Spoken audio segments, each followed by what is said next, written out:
হুন্ডি নাকি ব্যাংক? বর্তমান সময়ে চলমান কোটা আন্দোলনের পাশাপাশি হুন্ডি আর ব্যাংক এই দুটি কথা অনেক বেশি ব্যবহৃত হচ্ছে। আমরা সবাই মোটামুটি ব্যাংক সম্পর্কে জানলেও জানি না হুন্ডি আসলে কী।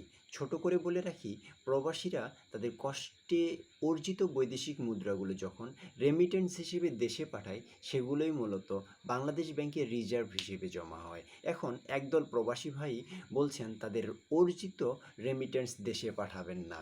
তারা হয়তো ব্যাংকিং চ্যানেলে না পাঠিয়ে বিকাশ, নগদ, রকেট বা আদার্স কোনো মানি ট্রান্সফারিং সিস্টেমের মাধ্যমে পাঠাবেন। কিন্তু কথা হচ্ছে, এই বিকাশ, নগদ, রকেট বা আদার্স যে মানি ট্রান্সফার সিস্টেমগুলো রয়েছে, সবগুলোই ব্যাংকিং চ্যানেলের অন্তর্ভুক্ত। এখন এসব মাধ্যমকে যদি আমি এক পাল্লায় রাখি, তাহলে তার ঠিক বিপরীত পাশেই অবস্থান করবে বা বিপরীত পাল্লায় অবস্থান করবে হুন্ডি। একজন ফাইন্যান্সের স্টুডেন্ট হিসেবে হুন্ডি সম্পর্কে যতটুকু জানি তা হলো মানি লন্ডারিং, অর্থাৎ অবৈধ উপায়ে এক দেশ থেকে অন্য দেশে অর্থ স্থানান্তর করা। আপনি হয়তো ভাবছেন, আমি তো অন্য দেশে বসে টাকা পাঠাচ্ছি, তাহলে বাংলাদেশে মানি লন্ডারিংয়ে অন্তর্ভুক্ত হলে আমার কি? আপনি বা আপনারা দেশের এই সিচুয়েশনে আপনাদের কষ্টার্জিত রেমিটেন্স দেশে পাঠাতে চাচ্ছেন না। আপনি চিন্তা করছেন হুন্ডি করে পাঠাবেন। সমস্যাটা কিন্তু এই জায়গায়। আপনি যে দেশে আছেন সে দেশেও এটা ইলিগাল। আর আপনারা আর আপনারা এই অত্যাধুনিক যুগে সোশ্যাল প্ল্যাটফর্মগুলোকে আপনারা সোশ্যাল প্ল্যাটফর্মগুলোতে আপনারা নিজেরাই ব্যাংকে টাকা পাঠাবো না, হুন্ডিতে পাঠাবো বলে বিভিন্ন পোস্ট, ভিডিও আপলোড করছেন।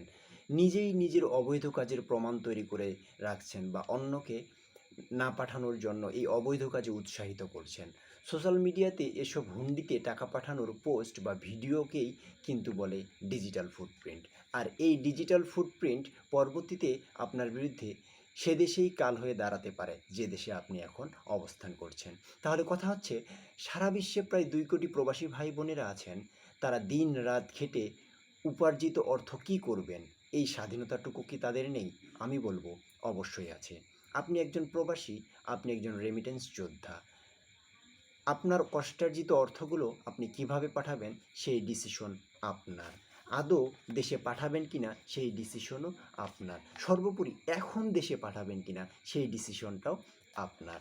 শুধু আমি যেটুকু বলবো যে জাস্ট একটু কেয়ারফুল থাকবেন ডিজিটাল ফুটপ্রিন্ট সম্পর্কে, যাতে আপনার ভবিষ্যতে কোনো সমস্যায় পড়তে না হয়। আবার বলছি, একটু বেশিই কেয়ারফুল থাকবেন ডিজিটাল ফুটপ্রিন্ট সম্পর্কে। যে দেশেই থাকুন, সুস্থ থাকুন, সে দেশের আইনকে শ্রদ্ধা করে চলুন। ধন্যবাদ। আর আপনারা যারা আমার এই ভিডিওটা দেখলেন তারা অবশ্যই শেয়ার করে দিবেন, কেননা অনেকেই হয়তো জানি না হুন্ডির মাধ্যমে টাকা পাঠাইলে সে দেশও আইনের মারপ্যাঁচে পড়ে যেতে পারে। এই ভিডিওটি শেয়ার করে দিয়ে সকলকে জানার সুযোগ করে দিবেন।